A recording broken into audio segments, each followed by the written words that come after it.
Hi again, everybody. Now we're going to talk about story leads, types of leads. We discussed story structure last time, and we said that in direct news stories, the lead is the most important element. The lead is used in most stories, aside from maybe feature writing, personal essay, but you can still make your first paragraph really powerful because that first paragraph decides whether your audience is going to stay with you, to read your story, to listen to your story, to watch it, or they're going to switch the channel or switch from this to another topic.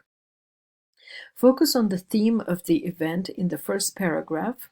Give your audience a clear understanding of what the topic is.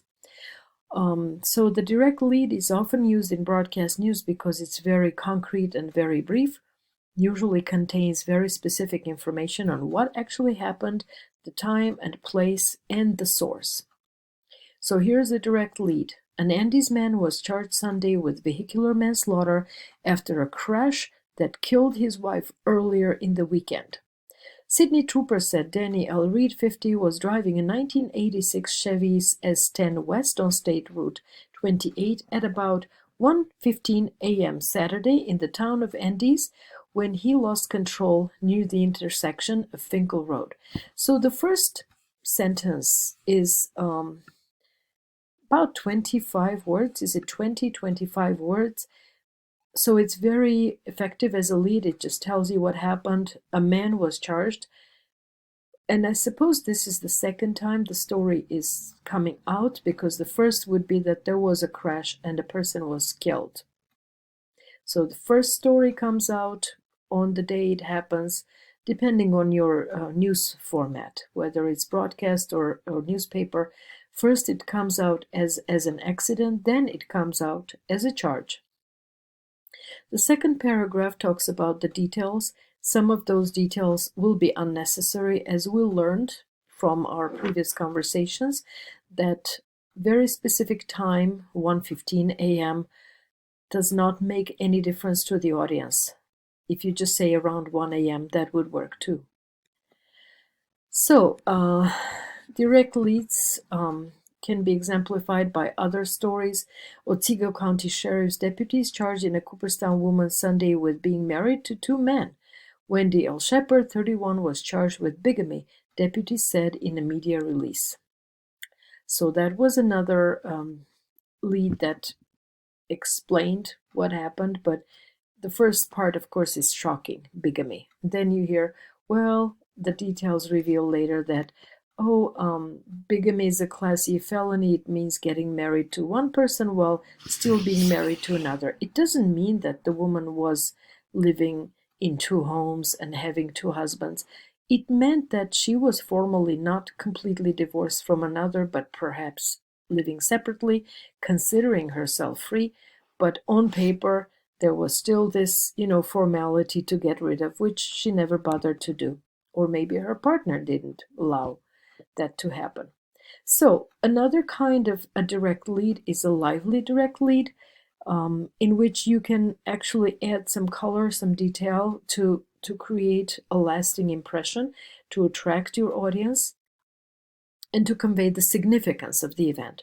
Strong winds combined lethally with a fire in a Queens high-rise building yesterday, creating a blowtorch that roared through an apartment building and into a hallway, killing 3 people and injuring 22.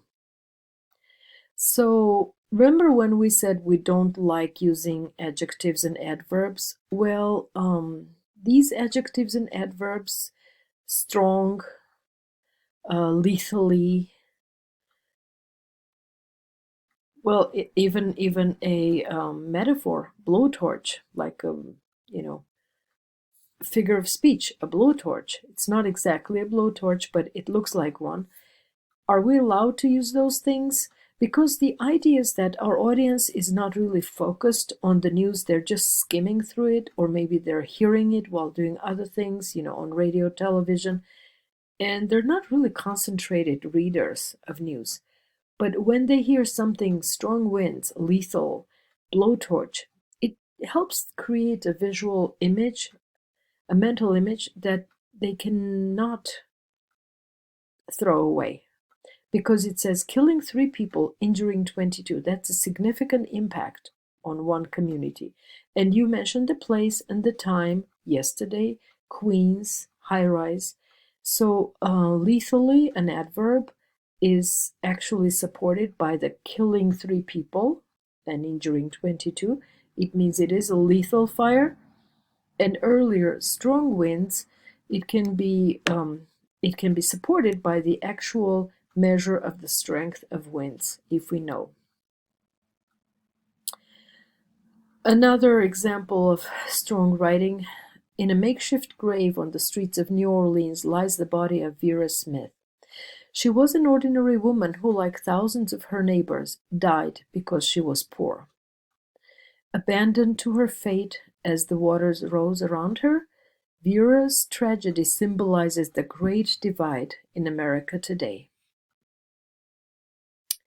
So, this is a story with a lively lead, and this is not even the lead, it is sort of a caption under the headline. But it does tell the essence of the story and then gives a broader picture from a specific one person whose body is lying in a makeshift grave to the bigger picture of thousands of neighbors who died in New Orleans because they were too poor to be rescued, run away, to move. So a delayed lead is a lead where you don't necessarily give out the reason behind an event, an occurrence, but sort of skip a beat to make it more suspenseful, to make it more interesting, and quickly reveal the reason, reveal the fact, to make an impact on your audience. So here's the delayed lead. The BBC today found that some comments made by one of its star interviewers, John Humphreys, in an after-dinner speech were inappropriate and misguided, and could be used to question his and the corporation's own impartiality. It follows a public row over the speech which Mr. Humphreys delivered at the Communication Directors Forum in June, in which it was alleged he implied that all government ministers were liars. So this is a little bit of a buried lead, but it's not buried under the story. It's in the second paragraph, so we will call it a delay.